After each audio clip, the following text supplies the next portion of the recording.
how to use promissory notes for real estate investing. That's today's episode. Let's dive into it. Hey everybody, welcome to the Investing in Real Estate show. This is the show hosted by me. I'm Clayton Morris. And I'm Natali Morris. And the whole goal of this show is financial intelligence. We want you to take control of your money, your finances, in order to build financial freedom. The vehicle that we use for financial freedom is real estate investing. We buy and hold real estate, and that's enabled us to live financially free, like so many of you who are watching have been able to do that as well. There's so many different tips and tricks and strategies on how to actually acquire real estate, and the one that we're going to talk about today is actually pretty exciting. It's super exciting. Also very geeky. And very nerdy. I know that we're excited about this, but when we learned about this, we're like, get out of town. First of all, you know that we've been big fans of using a home equity line of credit in order to purchase real estate. So we've talked about that on the show before. A HELOC, right? A home equity line of credit, not a... what's the other one? A home equity line. It's an open line that the bank will give to you for 10 years. But what's the other one? A home equity... what's the other one that we don't advise you to do because they just give you one check? I don't know what that is. I can't think of that is. But anyway, I'm blanking on it right now. But anyway, the other one where they just cut you a check, one check and you're done, don't do that one. The line of credit is an open revolving line of credit. Okay, but you're getting ahead of yourself because this trick has to do with the home equity line of credit as we intend to use it. But the promissory note itself is a lesson that I'm trying to learn for actually a lot of different ways. So we're going to talk about the promissory note, what it is, what it means, how you can use it. And then we're going to talk to you about this use of the home equity line of credit. So whatever Clayton just said, put it way in your back pocket because like always, he's ahead of himself. It's like a tease, right? It's like, It's like a movie trailer. I'm just teasing you for like Avengers Affinity War. Okay, so what is a promissory note? Let's just give you the basic definition of a promissory note. It's how you get married. Right. Is it? No. No? I'm kidding. Do we have a promissory note for our marriage? No, because if you did, you'd have to have a trail of money. Oh, okay. There's no exchange of money. I paid her to get married. A dowry. Maybe there is some kind of. It's a legal instrument. Bottom line is a promissory note is just a basic legal instrument. I mean, it dates back, decades, right? Promissory notes go back for just generations and generations, sometimes referred to as a note payable. You owe me for this, and it's like an IOU. You ever get a present from like a spouse? It is like an IOU. Like you got me a pressure washer for Christmas, and it was just a picture of a pressure washer. That's like a promissory note, basically. It was like, well, obviously it wasn't a legal note, but it was like, I intend to give you this pressure washer when it gets warmer outside. It's true. But I don't want to carry it right now and wrap it as a gift under the tree. I did wrap the picture. She wrapped a picture of the pressure washer. In a box. So that's kind of like a promissory note in a way, like an IOU. Kind of. Okay, yes. It is a written promise to repay a debt. So if you come to me and say, hey, wife, I want to borrow $100. Okay. I could say to you, sure, I'm going to issue you a promissory note, right? Okay. Now, you set the terms of your promissory note, just like the bank sets terms of its loans. But because this is an agreement between you and me, we are not regulated by the SEC or the Federal Bank or the Federal Reserve. So I can set any terms I want. I can say, sure, I'm going to give you that at 50% interest for time of 2 weeks, right? You can come up with whatever you want. Whatever I want. And if you are a fool, you would agree to 50% interest on a note in 2 weeks, right? Now, you, not being a fool, can negotiate the terms. The terms are totally up to you, right? And so a few times we've had colleagues or people that we know who've wanted to borrow money from us either through our IRAs or through money that we had liquid. And we said, sure, we'll lend you some money. Here are the terms. Let's just, for the purpose of this, say that we're going to give someone 10%, $100,000 for 15 years, right? So our promissory note states those terms. It says, me, I'm referring to myself as the lender. You're referring to yourself as the borrower. Right. Or the lendee, if you want. I learned this in real estate school. No, this is a good, what do you call that? A mnemonic? Yes. To remember something? Tell everyone about this. Okay, in real estate school, you learn that ors give to ease. Okay, just say it with me. Ors give to ease. So the borrower gives to the borrowee. The grantor gives to the grantee, right? And so on. A warrantor goes to the warranty. So I would be the borrower in this case, well, I guess, or the grantor, and you'd be the grantee of the money. So anyway. Okay, got it. Right. So I am saying this is a legal document saying I'm going to give this money to you, and these are my terms. Okay. So it's just bottom line, and it's not governed by anything, right? I think this is one interesting note about this. It's not like a mortgage, right? Right. And it's not like a security or anything else. Well, it can be a mortgage. We use this when people borrow money from us to secure a new property. We issue them a mortgage is a document that gets recorded at the county, but there's also a note to go along with it stating the terms. But I guess I was surprised, or you were surprised as well, that you can come up with a promissory note any way you want. Yeah. Like there's no government agency that's going to come in and say, you're going to pay 50% interest. Are you an idiot? They're not going to care. Right? Right. But here's the thing. Okay. So I want to talk later about how we're going to move our money around using the promissory note in a legal way. But if the IRS were to come to me and say, well, this entity lent to this entity and there was no interest in that exchange and you didn't actually make the payments, well, then we're going to tax you on moving that money around because you did it illegally, right? Then you'd get in trouble. So you're setting terms that you think the IRS will accept.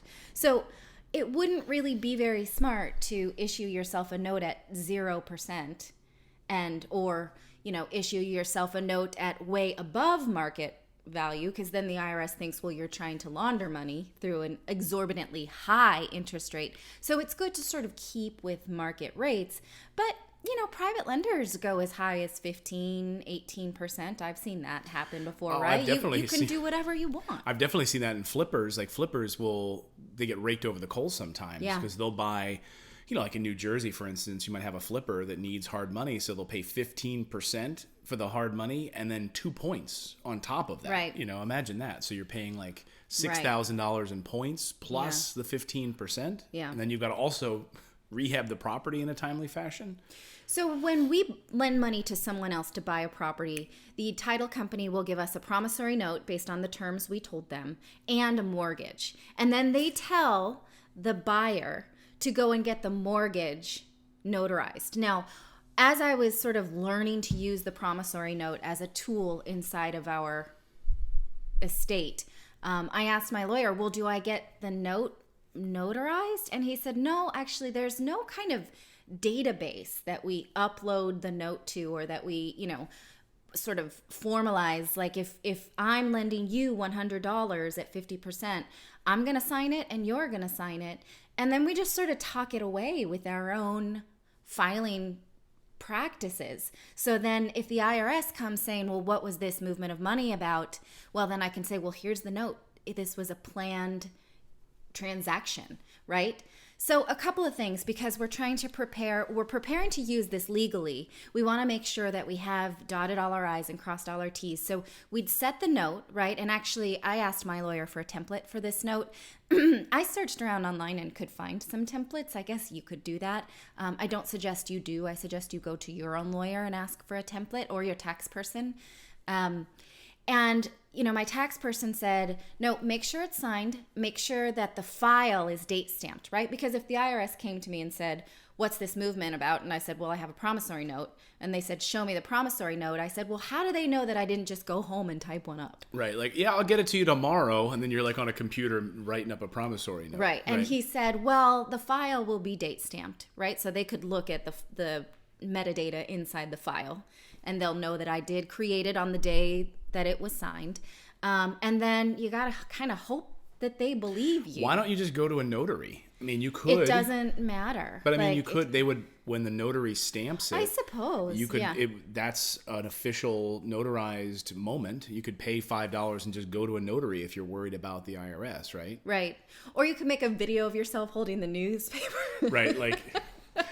Yeah, like a ransom note. Like a time traveler. Like, I'm really into the year 2024. I don't know. I mean, I'm a little concerned about this, because to just like type something up and put it in my file seems Like, I jump through legal hoops all the time to make it clear that I'm trying to do things right. Right. So this, like, it's up to you, Natalie, is kind of, it violates my Virgo sensibility. It's funny because, we've consulted our lawyers. I mean, we do everything we can above board, like we check with our attorney on everything, making sure that this is typed up properly. Right. Like our internal business documents are done properly. Like everything is done properly, So to have this sort of, from our accountants and lawyers are like, yeah, just put a date stamp on it. We're like, huh? I know.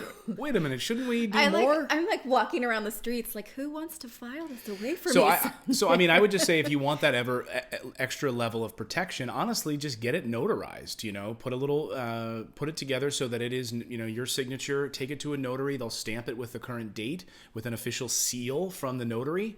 That'll secure it. I suppose, why not, yeah. right? And if the IRS came knocking, then they would see that your note was notarized. And then if they didn't even believe that, they could take it one step further and go to that notary's And the notary, has the ledger that you sign on that date and time. So that's probably a good solution. Yeah, even keep the receipt for the notary. Like, they're going to be pretty happy with that. They're going to think you're an upstanding person, right? So my accountants and my lawyers said, if you're going to use this, you want to make sure that your note is signed and legitimate and date stamped in the file and all of that stuff. But then also, you need to make sure you make the payments, right? Otherwise, they're going to say, well, this is just money laundering. You're just moving money around. Right. So if you set the interest rate that, like, you have 2 weeks to pay me 50% on $100, you better pay that $50 in interest before I get the sum back, right? Or however that works out in the terms of our note, right, as a balloon note. So that has to be done properly. They need to see that money trail, that you set up this note and then you actually did act in the way that you set out in the note. Now, before, and I don't know if I'm putting the cart before the horse here, but setting the interest terms, should we talk about that now or later? Well, one of the main reasons I want to do this is because the interest on a note is a tax deduction, right? Right.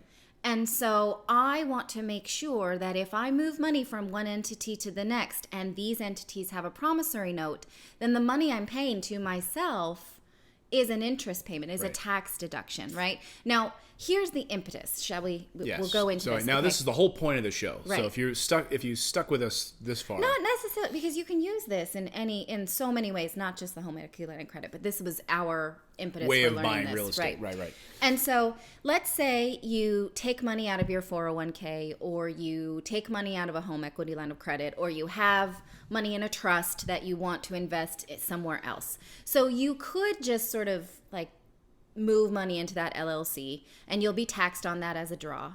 Or you can take that money from one entity into the next entity and issue a promissory note. So what we did, because we wanted to we wanted to invest with our home equity line of credit. We wanted to buy some rental properties. Is we took our home equity line of credit and we issued a note into the LLC that we intend to buy into. Okay, so go over that again. In order for us to purchase some rental properties with our legal entity, right, instead of just doing it right out of the home equity line of credit, right, we issued ourselves a promissory note. Yes. And then purchased the real estate with the home equity line of credit money, but through a promissory note. Yes. Okay. So that's amazing, right? If you had listened to the episode with Tom Wheelwright, he said, and this is where this sort of spark one of the off. smartest tax accountants in the world, by the way. So he said, the interest on a home equity line of credit is no longer a deduction according to the new GOP tax law. But if you use it as an investment, then the interest is. And so then the onus of proof is on you to prove that you did take that money and use it as an investment. And he said, what I would do is just issue a promissory note, because then there's a very clear line of money trail. So I took this $100,000, I put it in an LLC, I had a promissory note, and then the LLC that owns the real estate is sending payments back to my promissory note. Now, the home equity line of credit may have 3% interest, right? So then I can set the interest rate to match what I'm paying to the bank, right? So now I'm going to pay 3% to the bank, but I'm making 3% interest from my HELOC. I can even set it more so that I make more money as the lender. But now there's a caveat there. You want it to keep it in line. You don't want to go 50%. Right. Like what if right now we have a home equity line of credit at 4.25, right? So what if I just did 5.25, right? Because I'm the lender, I can pay myself back, and that interest is a deduction. So you're actually, in a way, you're making, not only is it, the reason this is killer is because you're acquiring real estate, number one, right? So you're increasing your net worth. You're creating a tax shelter by owning cash flowing real estate, okay? The number one investment vehicle in the world. Get that part of it, and you've done that with a HELOC. Then the money that you're paying back to the bank in interest, you're now basically adding a level of interest on top of that, so you're paying yourself. So you're basically making money off the bank's money like 2 and even 3 times over because of it. 4 times if you count the tax shelter part of this. This is why this is such an amazing strategy. Right, because I originally thought, well, okay, I'm just going to think of the home equity line of credit interest rate as a business expense, right? Or like a loss, because no longer was it a deduction. But this is a way to make sure that it is a deduction. In fact, you can do this with any lump sum of money you've got. If you, have a 401k that you're going to withdraw from, well, you have the 401k, you have sort of the terms that you set with the like Fidelity or Scottrade or whoever's hosting your 401k. You take a loan from it, right? A short-term loan. You set the interest, and then it's your home equity or your LLC that's paying that interest back into your 401k. It's just a more formalized paper trail to make double sure that that interest is a business deduction. Right. So under the new tax law, that's the reason you're doing this, right? You can actually use this, but then you also get the added benefit of the mortgage interest deduction because you're paying a promissory note mortgage, so you get to have that additional write-off. Right. As a business, it's not limited, right, for a business. Right. The mortgage interest deduction is limited for sole proprietors. I'm not sure we have that down pat. I think with the number, yes, it is limited for a sole proprietor, but I don't know for a business if it's limited. So not sure about that. I thought that Tom said it was not. We'll double check the new tax law, Okay. but I could have sworn going through some of the notes on the new tax law changes that as a business, I think it's, I don't want to say, don't quote me on it, it's like 500,000. It's, or higher, maybe it's $1 million. Anyway, I think there is a cap, but don't quote me on it right now. Okay. So for a business, the YouTube comments were correct that in real time. Yeah, but I'm sure look, and that's if you're paying that much interest on that means you own like $50 million in like commercial real estate. So if that's you, congratulations, but it's probably not going to affect most people for the mortgage interest deduction for a business, right? You're not going to hit that. You're probably not going to hit that limit. And if you, like I said, if you do, good on you, and I'm proud to have you as part of our audience, but chances are you're probably not. Yeah. And one more kind of ancillary benefit about the promissory note is even though like a mortgage, it's not traded on an exchange, if you had a promissory note, you could sell it to somebody else if you needed cash, right? We had this question the other day, people asking about notes. Is it a good investment strategy? That, as part of your portfolio is owning notes smart. And of course it's smart. We own notes. We have some notes on some different properties, some different loans out to different people. We don't really, actively do that. So don't email saying, hey, can we borrow some money? We can't just actually lend to you, dear YouTube viewer or podcast listener, because we don't know you. So the SEC would get involved and say, whoa, you're acting like a lender. We're going to... so we can't lend to you unless you become our friends. Right, unless we become a bank, which we can't do. No, we have some friends and family that we've done some deals together with, and we have some notes. But to answer the question, absolutely, owning notes is a great strategy. Owning, so if you have a portfolio of 20, 30 rental properties and you own a portfolio of notes as well, I've talked to people at different meetups and real estate groups who have, I've got 10 notes, I've got 15 notes that they perform at this level. So yeah, you absolutely could buy notes and trade notes. Right. In fact, we have an investment property that we bought subject to seller financing, right? And so we paid her like a third of the value in cash, and then we issued a note for 15 years. And then she needed some cash, so she started to shop it around to people who buy notes. There are a lot of people who want to buy notes because you're just buying a performing asset, right? Without having ever have had to have a house. And so we got wind of it, that she was trying to shop this note around, and we said, oh, we'll pay you whatever. She wanted basically she needed tax money. Yeah. And she was willing to sell off the note that she had with us at half its value. There was $12,000 remaining, and we said, what are you trying to get from the note purchaser? And she said $7,500, and we're like, done.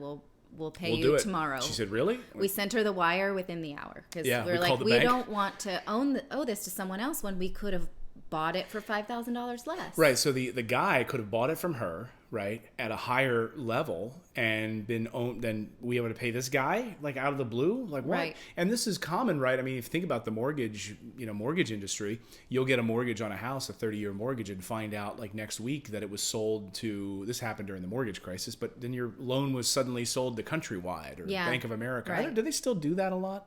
I guess they do. Banks buy notes all the time. Oh, yeah, they do. Yeah. I have people on my blog write me all the time about this bank bought this bank, and then the rules of their escrow account change, and that really burns people. I feel really bad about it. But, it's not that common with a promissory note between, like, colleagues or friends or relatives, right? Right. And it certainly is not a possibility if I lend to myself, because I'm not going to all of a sudden sell this note without telling myself. Like Dr. Jekyll and Mr. Hyde. Right. Like, that's not the purpose. You're totally out of your mind. Right, of this. So hopefully, this sort of sparks some ideas inside of you where you're like, oh, that's how I might access this money. Like you have money in a trust or whatever, right? This is a great thing to talk to your lawyer about and your tax accountant. And hopefully, it's just a way to be creative about money. Lending money from one entity to the other with interest as a promissory note, all above board, but enabling you to buy additional performing assets as a business expense. I mean, brilliant, right? That's how the rich get richer. The tax code, again, is written for the wealthy. Those who are able to think with their money and actually move in this direction. The tax code, unfortunately, is not written for the poor. It's not written for the middle class. All of these tax incentives and all of these, they're not even loopholes. They are tax incentives are written for the wealthy to take advantage of as a business. So there you go. There you go. Any more notes on promissory notes? No. Okay, well, I want to ask you this kindly, if you would, please subscribe. And if you haven't had a chance, if you listen to the podcast version on iTunes, go over to iTunes because it's a directory and just leave us a nice 5-star review if you'd be so kind, because it helps other people discover the show. And we want other people to gain financial literacy in their lives and take action and become a real estate investor. We'll see you next time, everyone. Go out there, take action, become a real estate investor. It's the #1 way to build wealth. We'll see you next time.